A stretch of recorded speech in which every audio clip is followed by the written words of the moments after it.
네, 테마가 있는 월요일 월간 우리 동네 오늘 주제는 아까 말씀드린 것처럼 건강입니다. 네. 요즘 가을이 좀 들랑말랑하는 이런 시기여서 건강에 더 관심이 많아진 것 같아요. 그렇습니다. 그래서 오늘 건강 코너에서는 처음으로 가정의학과 전문의 모시고 건강 상식 한번 챙겨보도록 하겠습니다. 어서 오십시오. 네, 안녕하세요. 안녕하세요. 네, 안녕하세요. 네. 소개를 해주시죠. 네. 저는 가정의학과 전문의 박기주입니다. 네, 반갑습니다. 저는 가정의학과 하면 어릴 때 배 아플 때도 갔던 것 같고요. 다쳤을 때도 갔던 것 같고요. 그냥 자주 갔던 것 같은데 가정의학과는 어떤 부분을 주로 다루는 과인가요? 예. 가정의학과는 내과, 외과, 소아과, 산부인과 모든 과에 가장 흔하게 일어날 수 있는 1차 진료를 전문으로 하는 모든 가정과 개인의 어떤 그런 진료를 할 수 있는 1차 진료 전문이라고 생각하시면 됩니다. 네. 그래서 뭐 당뇨라든가 고혈압, 뭐 배탈, 설사, 기관지염, 기침, 뭐 두루두루 모든 과를 다 진료를 하고 있습니다. 그렇군요. 네. 근데 요즘에는 그 불볕더위 좀 지나가고 아침 저녁으로 서늘하거든요. 예. 이런 걸 환절기라고 또 부르지 않습니까? 예. 근데 이 시기에 호흡기 관련 질환이 좀 늘어날 텐데 요즘에는 좀 다른 양상이잖아요. 그럼요.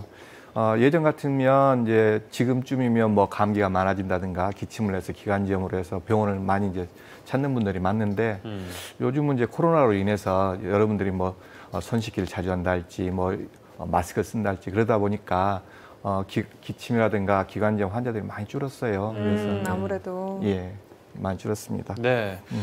또 이제 또 환자들이 이제 기침을 해서 병원에 오시잖아요. 네. 그러면 제가 잘못한 것도 없는데 괜히 미안한 것처럼 어떻게 이제 뭐 기침을 하면 주위에서 기침하면 다 쳐다보고 그러잖아요. 혹시 이런 눈빛으로 쳐다보니까 괜히. 그러다 보니까 괜히 병원에 와서 자기가 뭘 잘못해서 그러는 것처럼 병원에 와서 미안한 표정을 짓고 그런 분들도 많아요. 네. 뭐 코로나 걱정도 많이 하시고. 참 아이러니한 상황인 것 같습니다. 예, 그러게요. 예. 자, 그런 의미에서 좀 기본적인 이야기일 수 있겠지만 호흡기 질환을 예방할 수 있는 방법 알려주시죠. 뭐 호흡기 질환 예방하는 방법은 여러분들이 많이 알고 계시더라고요. 요즘은 뭐 저보다 더 해박한 지식을 가지고 계신 분들 많아요. 인터넷이든가 유튜브를 통해서 뭐 많이 알고 계시는데 뭐 기본적으로는 외출 갔다 오면 양치하시고 또 뭐 손 씻기를 자주 하신다 할지 또 마스크를 철저하게 쓰시고 또 사람들이 많은 데는 안 가시는 거. 그 정도만 해도 호흡기 질환 예방하는 데는 충분하실 것 같습니다. 네.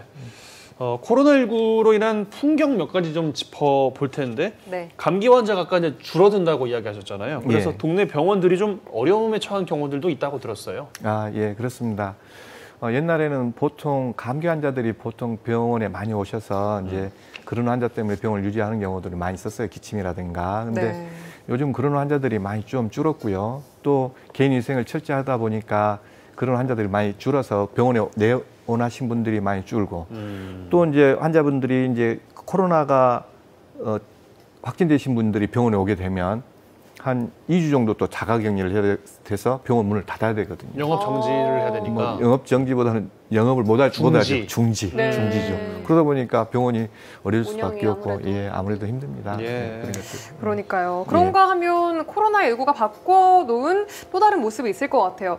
코로나19 이후에 환자들의 증상이나 좀 병원을 찾는 이유가 달라졌을 것 같은데 뭐 예를 들어서 배달 음식을 많이 시켜 먹다 보니까 그런 데서 오는 뭔가 건강상 문제라든지 이런 것들을 좀 변화를 체감하시나요? 그럼요. 요즘 이제 뭐 3단계, 4단계 하면서 2명하고 또 이제 예방접종 하신 2명, 그래서 4명까지 모일 수 있잖아요. 근데 그러다 보니까 많이 외식 문화가 많이 바뀌었죠. 그래서 집에서 배달 시켜서 혼술, 혼밥 뭐 그렇게 하신 분들도 많고. 네. 일단 이런 배달 음식들이 대개는 패스트푸드들이 많거든요. 많죠. 예, 그러다 보면 이게 이제 열량도 많고 그러면 비만이라든가 특히 당뇨 환자들은 바깥에 안 나가고 운동도 안 하고 또 열량 높은 음식을 먹다 보니까 비만이라든가 당뇨 조절이 잘 안 되는 수도 많고요. 성인병이 많이 걸리겠어요. 그럼요. 네. 또 거기에다가 또 이제 뭐 음식이 짜고 또 맵고 그런 음식들을 먹다 보면 배탈이라든가 설사 그런 것들 또 많이 오게 되고 여러 가지 다른 질환들이 많이 오는 것 같습니다. 네. 예. 그렇습니다. 잘못된 음식 섭취로 인한 질병은 참 한두 가지가 아닐 텐데 이런 이유로 찾아오는 환자분들한테는 어떤 처방을 좀 해주십니까?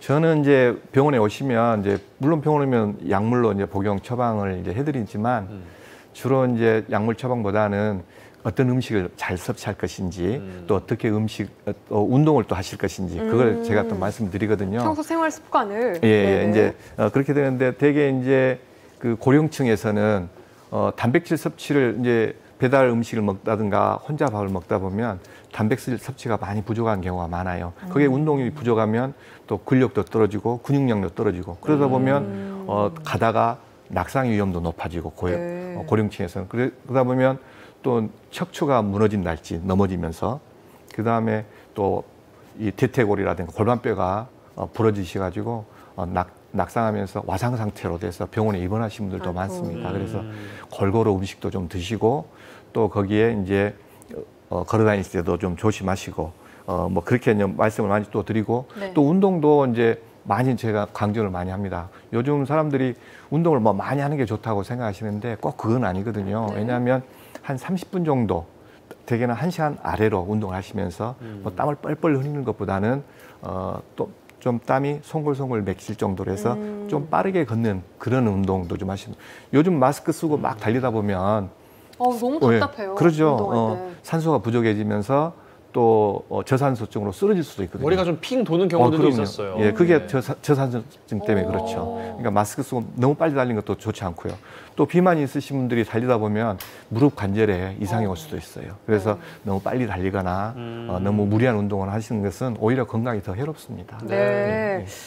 30분 이상 1시간 이내로 그리고 조금 빠른 걸음으로 땀이 송글송글 맺힐 정도로 운동하는 게 중요하다 말씀을 해주셨고요. 네.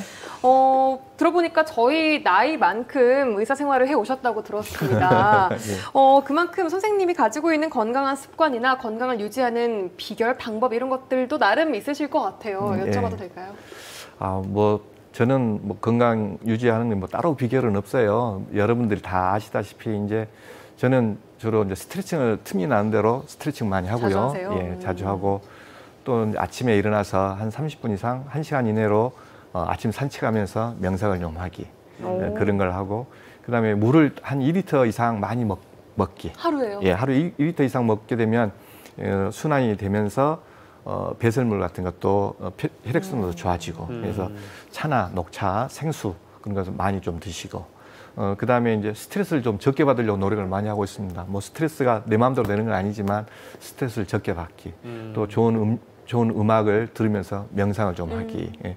그런 것들을 하는데 사실 뭐 내가 생각하는 거하고 또 그 참 많이 틀려지더라고요. 그게 그래서 제일 중요한 건 뭐 스트레스가 만병의 근원이잖아요. 그래서 맞아요. 스트레스 적게 받기, 항상 즐겁게 생각하기, 네. 예, 물 많이 먹기. 뭐 그런 정도로 건강을 유지하고 있습니다. 네, 예. 사실 잘 알면서도 제일 하게 못 되는 것들도 대표적인 것들 말씀해 주신 것 같은데 예, 그렇습니다. 이번 기회라도 한번 해봐야겠다라는 생각 작심삼일이라도 좋으니까 한번 해보셨으면 좋겠습니다. 네, 자 그럼 이쯤에서 우리 시청자분들의 건강 궁금증도 열어보도록 하겠습니다. 네. 톡톡에 여러분들이 궁금했던 건강 이야기들을 주셨는데 소개를 해볼까요?